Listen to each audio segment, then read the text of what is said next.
नमस्कार साथियों, स्वागत है आप सभी का। मैं उमाकांत आनंद। आज के इस वीडियो लेक्चर के अंदर हम डिस्कस करेंगे यूपीएचएससी असिस्टेंट प्रोफेसर कॉमर्स का मॉडल प्रैक्टिस सेट 17, यानी मॉडल पेपर हम लोग आज 17 डिस्कस करेंगे, जिसके अंदर हम 50 मल्टीपल चॉइस क्वेश्चन डिस्कस करेंगे। 35 क्वेश्चन कॉमर्स विषय के हैं और 15 क्वेश्चन आपके जनरल स्टडीज़ के हैं। आप जैसा कि जानते हैं कि यूपीएचएससी का जो शेड्यूल है वो जारी कर दिया गया है, यानी आपको एक एस्टिमेटेड शेड्यूल का अंदाज़ा लग गया है कि आपका जो पेपर है वो आपका अक्टूबर से नवंबर के बीच में कहीं ना कहीं पे होना है। तो बहुत ही कम समय बचा है एग्ज़ाम की तैयारी करने के लिए, और एग्ज़ाम से पहले अपने आप को प्रॉपर तरीके से चेक कर लेना कि आप अभी कितना सक्षम है उस एग्ज़ाम को निकालने के लिए। तो उसी कड़ी में ये मॉडल प्रैक्टिस सेट जो है वो वीडियो के फॉर्म में आपको प्रोवाइड किए जा रहे हैं, ताकि आप अपने तैयारी को चेक कर सकें, तैयारी का सही आकलन कर सकें और देख पाएँ कि 50 में कितने क्वेश्चन आप सही कर पा रहे हैं। एक अंदाज़ा ये है कि अगर आप 50 क्वेश्चन में 35 प्लस क्वेश्चन सही कर लेते हैं तो आपकी तैयारी जो है बहुत ही अच्छी है और आप एग्ज़ाम क्वालिफाई करने के इक्वलेंट हैं। तो आपको इसी तरीके से तैयारी करनी है। कोशिश इसमें यह है कि जो एग्ज़ाम का पैटर्न है, जो एग्ज़ाम का सिलेबस है, उसी के अकॉर्डिंग टेस्ट सीरीज तैयार की गई है, और सारे के सारे क्वेश्चन जो हैं बिल्कुल सिलेबस के अकॉर्डिंग है और एग्ज़ाम के पैटर्न के अकॉर्डिंग है। तो आप पूरा जब वीडियो देखेंगे तो आपको काफ़ी हद तक आपके लिए बेनिफिशियल हो सकता है। और इसके डिस्क्रिप्शन में हम आपको एक लिंक प्रोवाइड करेंगे जो मेरे टेलीग्राम ग्रुप का लिंक है, जहाँ पे हम लोग लगातार इस तरीके के नोट्स और जो टेस्ट सीरीज़ हैं वो डिस्कस करते रहते हैं। तो अगर आप चाहते हैं उसका मेंबर बनना तो आप इस लिंक के माध्यम से टेलीग्राम के मेंबर बन सकते हैं। चलिए तो लेक्चर को स्टार्ट करते हैं, और पहला क्वेश्चन हम आपके सामने प्रस्तुत कर रहे हैं। पहला जो क्वेश्चन है, technique of transactional analysis was developed by. तो आप सभी शायद इस चीज़ से वाकिफ होंगे, बिल्कुल डायरेक्ट क्वेश्चन है।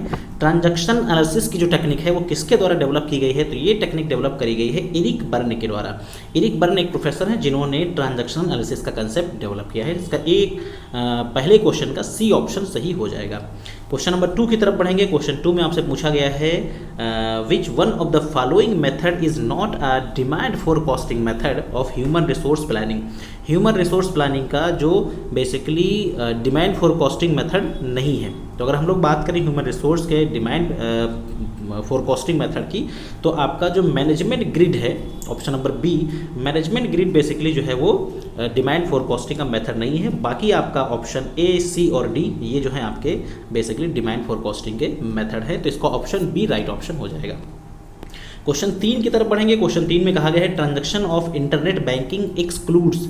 इंटरनेट बैंकिंग के ट्रांजैक्शंस में शामिल नहीं किया जा सकता है।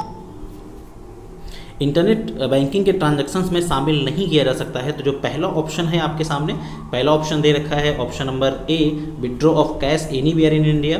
दूसरा है statement of account of specific period, transaction of funds from one account to another account and balance enquiry. तो इसका ऑप्शन ए जो है वो राइट ऑप्शन हो जाएगा, क्योंकि withdraw of cash anywhere India जो है वो बैंकिंग इंटरनेट बैंकिंग का पार्ट नहीं है। तो अब बढ़ेंगे क्वेश्चन नंबर नेक्स्ट की तरफ। क्वेश्चन नेक्स्ट 4 आपका है, विच among the following is not a category of non performing asset. तो नॉन परफॉर्मिंग एसेट की इसमें से कौन सी कैटेगरी नहीं है?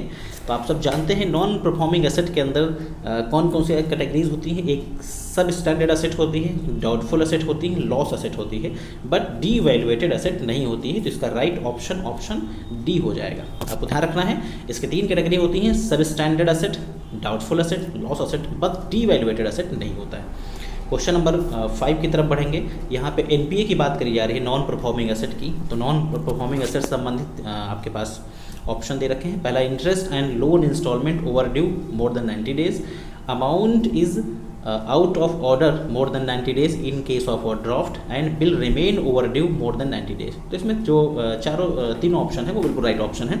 तीनों चीज़ें आपकी जो है वो एनपीए से संबंधित हैं। तो इसका डी ऑप्शन राइट हो जाएगा।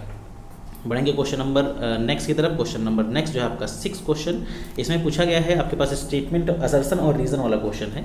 The problem of rural credit is not primary one of the credit, it may be said to be one of the rural minded credit. Reason है, the Indian economy has yet to come out of rural mentality. जिसका जो सही option होना चाहिए वो ये होना चाहिए ऑप्शन नंबर सी, क्योंकि इसमें पहला स्टेटमेंट करेक्ट है, दूसरा स्टेटमेंट इनकरेक्ट है। पहले स्टेटमेंट की बात करें तो the problem of rural credit is not primary, यानी रूरल क्रेडिट की जो प्रॉब्लम है प्राइमरी नहीं है। One of the rural credit, it may said that one of the rural minded credit, लेकिन जो दूसरा ऑप्शन है वो इसका राइट ऑप्शन नहीं है। तो सी ऑप्शन राइट हो जाएगा। नेक्स्ट क्वेश्चन की हम बात करेंगे, क्वेश्चन नंबर 7। क्वेश्चन 7 में आपसे कहा जा रहा है the Indian economy could survive in the recent global recession due to strong banking system। यानी कि जो इंडियन इकोनॉमी है could survive in recent global recession due to its strong banking system. The Indian economy contain a large amount of black money. अब ये आपके लिए थोड़ा सा हिसाब से आपको बताने वाला है स्टेटमेंट। अगर स्टेटमेंट की बात करें, दोनों स्टेटमेंट आपको सही लग रहे होंगे क्योंकि भारत के अंदर ब्लैक मनी है, नो डाउट, बिल्कुल सही है।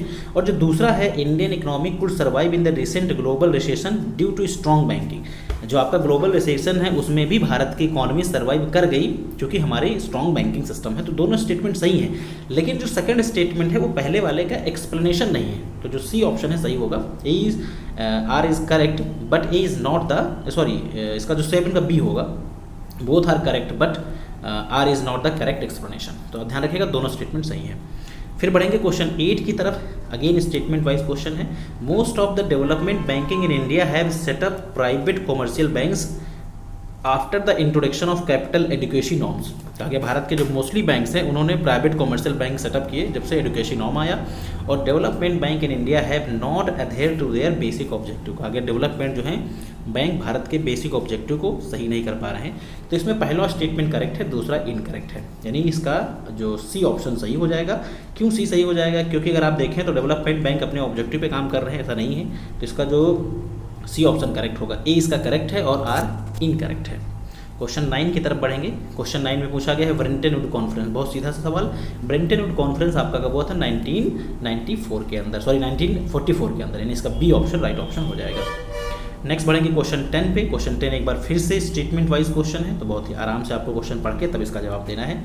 The forces that lend momentum to the process of globalisation have been identified by Michael Porter include the following. तो सबसे पहले fluid global capital market, technology restructuring, decrease the religious command, फिर है आपका ethical control, ethnic control and new global competitor और end of the cold war in 1990। थोड़ा सा lengthy question है क्योंकि 5 स्टेटमेंट दिए हैं, इवन 6 स्टेटमेंट दिए हैं। उसमें से आपको माइकल पोर्टर के जो स्टेटमेंट है उन्हें आइडेंटिफाई करना है। तो इसे आप बहुत आराम से बारीकी से आप पढ़ेंगे और इसका जो सही ऑप्शन होगा दैट इज ऑप्शन सी होगा, यानी कि चौथा, पांचवा, दूसरा और पहला ये स्टेटमेंट जो है इससे संबंधित है। तो इसको आप आराम से पढ़ के इसका आंसर समझ लीजिएगा। नेक्स्ट क्वेश्चन 11 की तरफ बढ़ेंगे। 11 क्वेश्चन में कहा गया है green box subsidies include amount spend on government service such as reserve, disease control, infrastructure, food security. दूसरा है blue box subsidies are certain direct payment made to farmer to limit production, certain government assistance programme encourage agriculture and rural development. तो again statement wise question है। अब आप जानते हैं कि 2 तरीके से यहाँ बात करी गई है, एक आपका जो ग्रीन बॉक्स है और एक आपका जो है ब्लू बॉक्स है। ये दोनों स्टेटमेंट जो है आपके करेक्ट स्टेटमेंट हैं। बेसिकली अगर हम ग्रीन बॉक्स की बात करें तो ग्रीन बॉक्स का बेसिकली मतलब क्या होता है कि गवर्नमेंट जो है पैसे खर्च करती है, एक्सपेंडिचर करती है किस पे? रिसर्च, डिजीज़ कंट्रोल और इंफ्रास्ट्रक्चर पे, फूड सिक्योरिटी वगैरह पे। और ब्लू बॉक्स जो होता है वो सब्सिडी प्रोवाइड करता है किसको? फार्मर्स को, जो अलग अलग तरीके के फार्मर्स को ये सब्सिडी दी जाती है ताकि वो एग्रीकल्चर में डेवलपमेंट कर सकें। तो दोनों स्टेटमेंट करेक्ट है। ये क्वेश्चन ध्यान रखिएगा, मोस्ट इंपॉर्टेंट क्वेश्चन है। क्वेश्चन 12 की तरफ बढ़ेंगे। क्वेश्चन 12 में आपसे फिर से एक बार उसी तरीके का क्वेश्चन पूछा गया है। The major economic power have succeeded in cheating new international regime where the profit and dominance of their transactional corporation will be disuse consideration. दूसरा हम देखें this regime will legitimate the process of progressive erosion of the sovereign economic space of the third world country. तो ये भी थोड़ा सा technical question है, लेकिन अगर आप स्टेटमेंट की बात करें तो ये दोनों के दोनों स्टेटमेंट इनकरेक्ट स्टेटमेंट हैं। देखिए 50 क्वेश्चन में मैंने कहा था कुछ क्वेश्चंस के लेवल को थोड़ा सा अप रखा गया है, तो इसको आप बिल्कुल घबराइए नहीं कि ऐसे ही क्वेश्चन एग्जाम में आएंगे। कुछ क्वेश्चन मैंने एग्जाम के पैटर्न से थोड़ा सा मुश्किल भी रखा है, बाकी क्वेश्चन को हमने एग्जाम के हिसाब, तो एग्जाम के पैटर्न में कई तरह के क्वेश्चन आते हैं, तो इसलिए इस चीज़ को ध्यान में रख के क्वेश्चन पेपर तैयार किया गया है। क्वेश्चन नंबर 13 की तरफ बढ़ेंगे। इसमें है the balance of payment represent a classified record. Balance of payment represent a classified record of all receipt on account of goods exported, service rendered and capital received by resident and non-payment made them on the account of goods imported and service received from the capital transfer to non-resident of foreigner। ये statement समझ आ गया होगा। Balance of payment of a country is a systematic record of all economic transaction and resident of the country and the rest of the world. तो अगर आप इस statement की बात करें तो दोनों बहुत ही डायरेक्ट स्टेटमेंट हैं और दोनों बातें आपको बहुत आसानी से समझ में आ गई होंगी, यानी कि दोनों स्टेटमेंट सही हैं और जो आर है वो पहले स्टेटमेंट का करेक्ट एक्सप्लेनेशन है, यानी कि जो बेसिकली बैलेंस ऑफ पेमेंट की जो डेफिनेशन है वो आर में दे रखी है और पहले वाले में उसका कंसेप्ट दिया है। तो both statement are correct and R is the right explanation of A option right हो जाएगा। 14 क्वेश्चन पे बढ़ेंगे। अब देखिए क्वेश्चंस आपको डायरेक्ट मिलेंगे।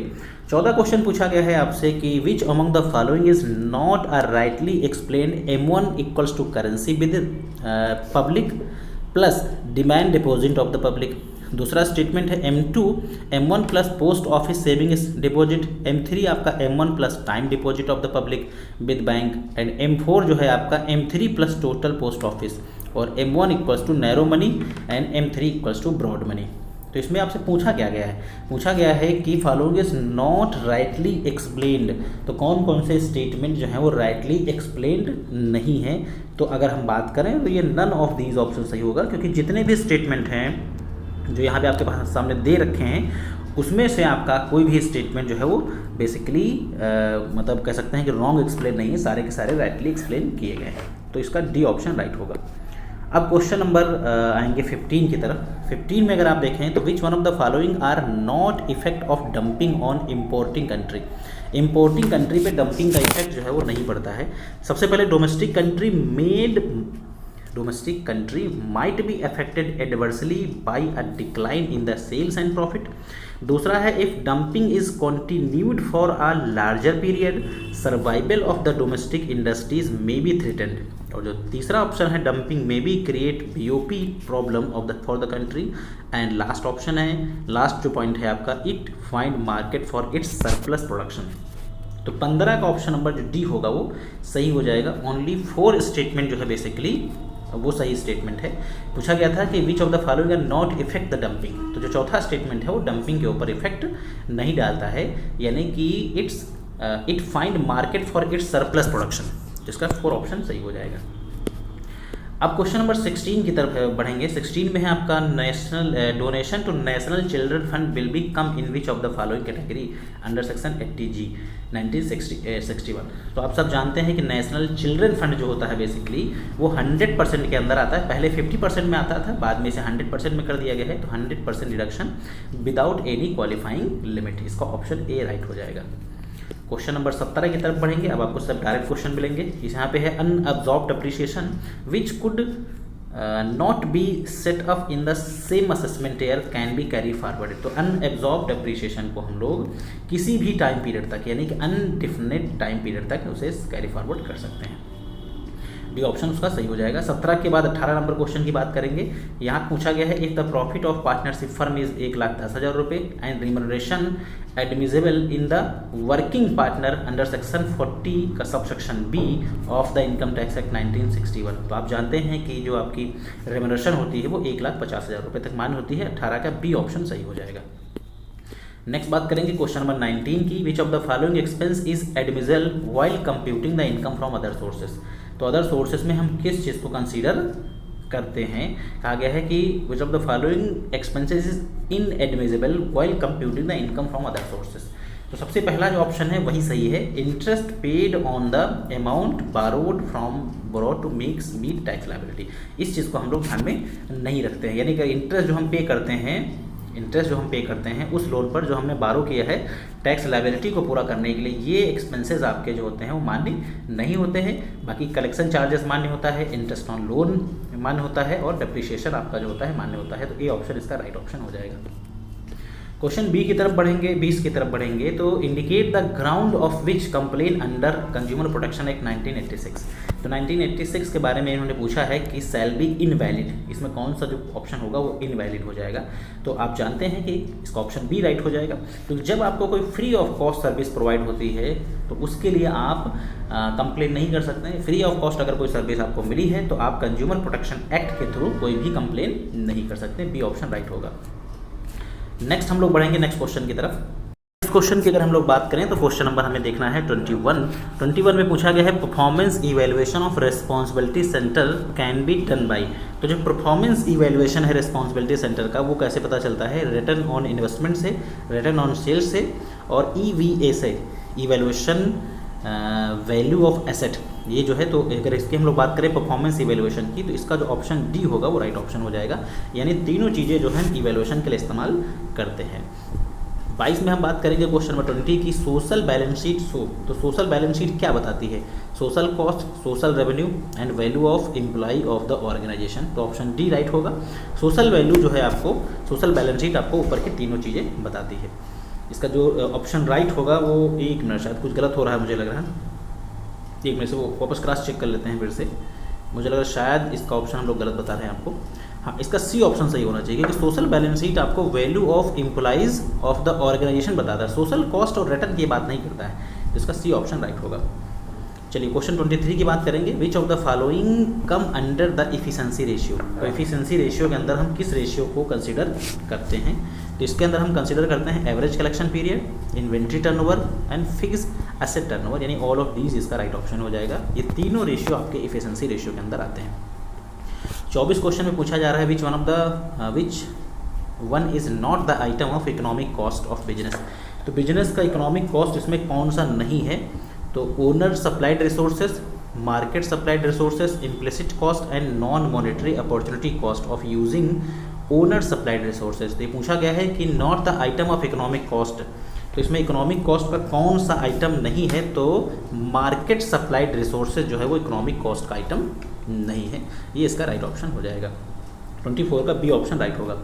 25 पे बढ़ेंगे। डिमांड मस्ट हैव एलिमेंट, फिर से ध्यान दीजिएगा, demand must have element desire, want, quantity, price and time and all of these. तो इसका जो सही ऑप्शन होना चाहिए that is all of these. Want, desire, quantity, price, time, सारी चीज़ें डिमांड के अंदर कंसीडर की जाती हैं। 26 क्वेश्चन की तरफ बढ़ेंगे। इसमें है आपके पास, if there are 8 possible classes under consideration for goodness of fit, the number of degrees of freedom.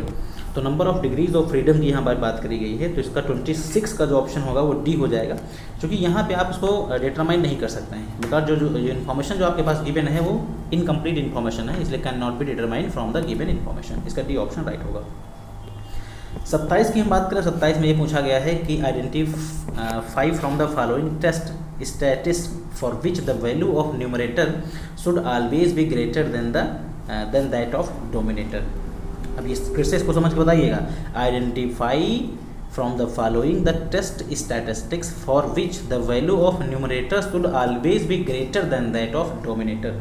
तो 27 का ऑप्शन जो है वो बी ऑप्शन सही होगा, इसलिए हम एफ वैल्यू इसका करेक्ट ऑप्शन होगा। अब हम बात करेंगे 28 की। Which one of the following test can be based on the normal distribution. इसमें नॉर्मल डिस्ट्रीब्यूशन पे कौन सा टेस्ट बेस है? तो difference between the independent means, difference between the dependent means, difference between the proportions. तो इसका जो सही ऑप्शन होगा that is option number D हो जाएगा, क्योंकि ये तीनों जो आपके ऊपर के बेसिकली टेस्ट हैं वो सारे के सारे कहा गया है कि वो बेस्ड है नॉर्मल डिस्ट्रीब्यूशन के ऊपर। तो इसका डी ऑप्शन राइट होगा। चलिए नेक्स्ट क्वेश्चन की तरफ पढ़ेंगे। 29 क्वेश्चन नंबर आपसे पूछा जा रहा है कि from the following identify one situation where F test can not be used. तो किस सिचुएशन में एफ टेस्ट को हम यूज़ नहीं कर सकते हैं?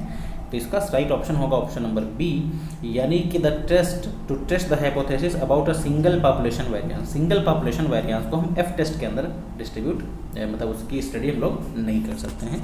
सिंगल से ज़्यादा होना चाहिए, मतलब 2 वेरिएबल एटलीस्ट आपके पास होने चाहिए। क्वेश्चन नंबर 30 की बात करेंगे।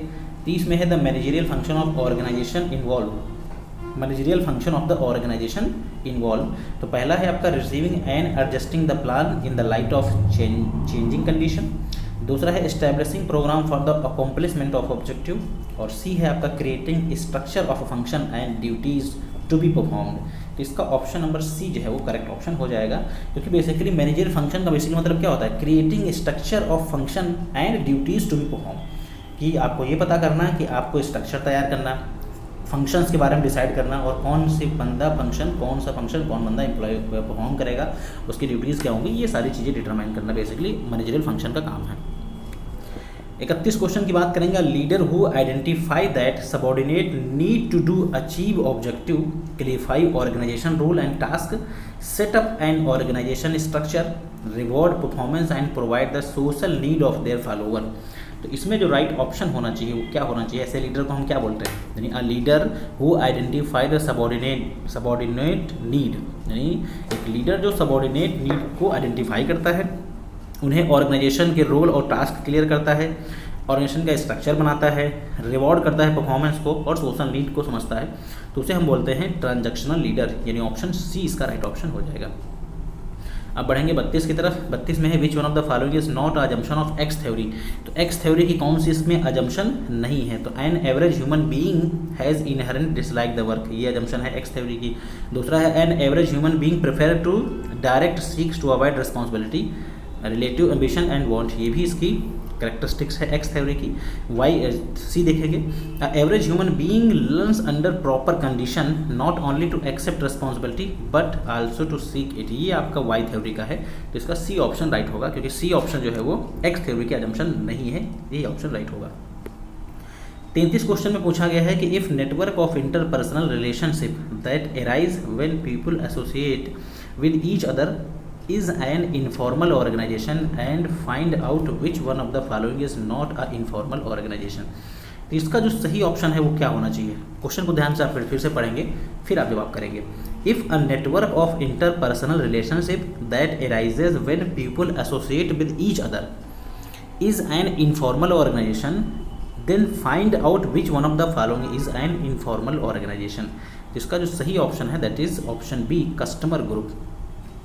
कस्टमर ग्रुप इसका राइट ऑप्शन हो जाएगा, क्योंकि यहाँ पे बेसिकली कस्टमर ग्रुप के साथ जो रही आपकी रिलेशनशिप कैसी होती है? इंटरपर्सनल रिलेशनशिप होती है, पर्सनल रिलेशन यहाँ पे नहीं होती। फिर हम बढ़ेंगे 34 की तरफ। 34 में पूछा गया है which segmentation approach is the most compatible with the spirit of marketing concept. तो मार्केटिंग कंसेप्ट से संबंध में कौन सी जो आपकी बेसिकली कह सकते हैं कि जो अप्रोच है वो सबसे परफेक्ट है? तो इनकम, एक बार ऑप्शन को पढ़ लें। ऑप्शन है आपका benefit sort, income, social class, family size. इसका जो मार्केटिंग की चूँकि हम बात कर रहे हैं तो हमारी फोकस हमारा जो होना चाहिए वो बेनिफिट सॉर्ट पे होना चाहिए, ना इनकम पे, ना सोशल क्लास पे, ना फैमिली साइज पे। तो इसका ए ऑप्शन राइट हो जाएगा। 35 क्वेश्चन की तरफ बढ़ेंगे। विच one of the following has refined the Maslow's theory of motivation by hierarchy of 3 needs. तो आपको पता होगा कि जो आपकी बेसिकली थ्योरी है आपकी मैस्लो की, जिसमें इन्होंने 5 नीड दे रखी हैं, जिसे हम नीड हायरार्की थ्योरी के नाम से भी जानते हैं, उसको किस बंदे ने मॉडिफाई किया है? तो आपको इसका ऑप्शन पता होना चाहिए कि अल्फर्ड ने इसे मॉडिफाई किया हुआ है। तो इसका बी ऑप्शन राइट ऑप्शन हो जाएगा। अब देखिए क्वेश्चन नंबर 36 जो जीएस पोर्शन से है। Which one of the following district has the lowest population density. तो इसमें से किस में जो है लोएस्ट पॉपुलेशन डेंसिटी है, यानी जो आपका जनसंख्या घनत्व है वो सबसे कम है, तो कहाँ पे है? वो आपका ललितपुर के अंदर है। उत्तर प्रदेश के ललितपुर के अंदर सबसे कम जो है आपका डेंसिटी है बेसिकली पॉपुलेशन की। इसका बी ऑप्शन करेक्ट होगा। 37 की बात करेंगे। Which one of the following is not correct regarding the Rowlatt act. तो जो आपका रोलेट एक्ट है उसके बारे में आप लोगों ने पढ़ा होगा, ये आपका हिस्ट्री से संबंधित क्वेश्चन है। इसके संबंध में कौन सा जो स्टेटमेंट है वो कहा गया है कि करेक्ट नहीं है? तो एक बार एक एक स्टेटमेंट को पढ़ते हैं। पहला स्टेटमेंट है this act was meant to give the government immense power to repress political activities. दूसरा है government could arrest anybody without a trial of 2 years, मतलब इसमें किसी को भी सरकार कभी भी पकड़ सकती है। इसके बाद आपका है it responses to Rowlatt act Gandhi ji called for the national wide campaign. इसके लिए 1919 में गांधी जी ने एक नेशन वाइड कंपेन भी चलाई थी, बिल्कुल सही चीज़ है ये। और अगर हम लोग बात करें तो ये बी ऑप्शन भी इसका सही है, ए भी सही है। तो इसका जो मतलब नॉट करेक्ट स्टेटमेंट है वो ऑप्शन डी है, यानी कि the though measures of Rowlatt act was chairman by Stafford Cripps. तो स्टोफर्ड क्रिप्स जो थे वो इसके चेयरमैन नहीं थे। इसका डी ऑप्शन इनकरेक्ट स्टेटमेंट है। 37 के बाद 38 क्वेश्चन पे बढ़ेंगे। The name the head of selection committee for the national sport award. तो नेशनल स्पोर्ट अवार्ड की जो हेड कमेटी है वो बेसिकली कौन है इस समय? तो ये आपका करंट अफेयर का क्वेश्चन है। वो इस समय है रिटायर्ड सुप्रीम कोर्ट के जो जस्टिस हैं आपके मुकुंदरम शर्मा। ध्यान रखिएगा, ये जो आपके नेशनल स्पोर्ट अवार्ड हैं 2020 के, इसके सिलेक्शन कमेटी के बेसिकली जो हेड हैं वो कौन है? रिटायर्ड सुप्रीम कोर्ट के justice Mukundaram Sharma. Option B right option हो जाएगा। अब बढ़ेंगे क्वेश्चन नंबर 39 की तरफ। यहाँ पे है the first women external affairs minister of India, यानी कि भारत की पहली women external affairs of India कौन थी? तो वो आपके होंगी Indira Gandhi.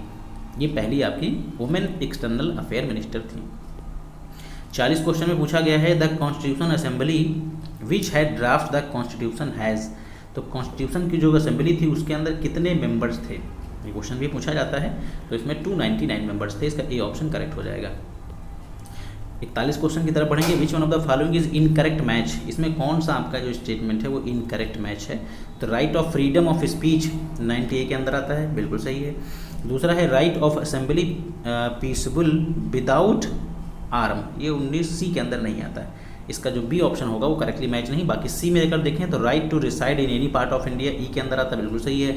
Right to practice any profession, ये भी सही है। तो इसका बी ऑप्शन जो है इनकरेक्ट स्टेटमेंट है। अब बढ़ेंगे हम लोग क्वेश्चन नंबर 42 की तरफ। विच one of the following dam is not on the river Krishna. Krishna नदी के ऊपर कौन सा डैम जो है इसमें से नहीं है? ऑप्शन पहला है नागर जूना सागर, कृष्णा राजा सागर और आपका श्री सैलाम और अलामत्ती। तो इसका जो सही ऑप्शन होना चाहिए ऑप्शन नंबर बी होना चाहिए, क्योंकि जो आपका जो कृष्णा राजा सागर है वो बेसिकली कृष्णा नदी के ऊपर इस्टेब्लिश नहीं है। 43 पे हम बात करेंगे टिहरी डैम, जो उत्तराखंड का बहुत ही फेमस डैम है, ये किस नदी के ऊपर बनाया गया है? तो ये बहुत बेसिक क्वेश्चन है, ये आपकी भागीरथी नदी के ऊपर बनाया गया है। अब बढ़ेंगे 44 की तरफ। इसमें है which one of the following statement is not correct. तो इसमें से कौन सा स्टेटमेंट करेक्ट नहीं है? Computer is capable of processing only the digital single, यही स्टेटमेंट इसका जो है वो नॉट करेक्ट है। बाकी अगर आप देखें appropriate software is required for processing the data, सही है। Computer is capable for processing digital as well as analog single, दोनों सिंगल को लेता है ये। और computer is capable for analyzing both qualitative and quantitative, तो इसका ए ऑप्शन जो था वो करेक्ट नहीं है। 44 के बाद बढ़ेंगे 45 की तरफ। The line access and avoidance of collision are the main function. तो बेसिकली इसका जो मेन फंक्शन है वो क्या होगा? वो आपका है नेटवर्क प्रोटोकॉल, आईसीटी का क्वेश्चन है। Line access and avoidance of collision are the main function of network protocol, इसका बी ऑप्शन राइट होगा। 46 की तरफ बढ़ेंगे। To join the internet computer has to be connected to. Internet से computer को connect करने के लिए आपको क्या करना पड़ता है? तो आपको क्या करना पड़ता है? इसके लिए इंटरनेट सर्विस प्रोवाइडर से आपको संपर्क करना पड़ता है। जैसे आप अगर अपने लैपटॉप को कनेक्ट करेंगे इंटरनेट से, तो किसी सर्विस प्रोवाइडर से आपको कनेक्ट करना पड़ेगा। 47 की हम बात करेंगे। 47 में है who own the Lokmanya Tilak award 2021। 2021 का लोकमान्य तिलक अवार्ड जो है वो किसने जीता? तो वो जीता है किसने? आपको डायरेक्टली एक ऑप्शन बताना है, इसका सी ऑप्शन करेक्ट हो जाएगा, यानी कि क्रिस पूनमवाला ने ये पुरस्कार जीता है। अब बढ़ेंगे 48 की तरफ। 48 में पूछा गया है कि which bank has honoured as the global winner of the most innovation of digital banking. तो डिजिटल बैंकिंग के लिए मोस्ट इनोवेशन अवार्ड है वो किसको दिया गया है? वो दिया गया है आपका, इसका ऑप्शन सी सही होगा, DBS bank. DBS bank is the right option. अब बढ़ेंगे 49 की तरफ। In which city new centre of national horticulture board NHB has been recently inaugurated. कहाँ पे जो है ये सेंटर अभी हाल ही में इनॉग्रेट किया गया है? तो ये इनॉग्रेट किया गया है ग्वालियर के अंदर, इसका ऑप्शन डी राइट हो जाएगा। अब बढ़ेंगे क्वेश्चन 50 की तरफ, यानी इस लेक्चर का आखिरी। Which space agency has received the sample of asteroid Ryugu under its Hayabusa 2 mission. ये कौन सी स्पेस एजेंसी है? इसका ऑप्शन जो होगा वो डी सही हो जाएगा, जक्सा, जो कि जापान की स्पेस एजेंसी है। तो ये थे 50 क्वेश्चन जो हमने आपके साथ डिस्कस किए। मॉडल पेपर जो मॉडल टेस्ट पेपर है वो 17, इसके अंदर हम लोगों ने 50 क्वेश्चन डिस्कस किए। मुझे उम्मीद है लेक्चर आपके लिए हेल्पफुल होगा। अगर आप चाहते हैं कि इस तरीके के लेक्चर आपको आगे भी मिलते रहें तो आप हमारे टेलीग्राम, जो कि लिंक आपको डिस्क्रिप्शन मिल जाएगा, उसके मेंबर भी बन सकते हैं और आप चैनल को सब्सक्राइब कर सकते हैं ताकि इस तरीके के लेक्चर आपको आगे भी मिलते रहें। So thanks for watching this video. Have a nice day.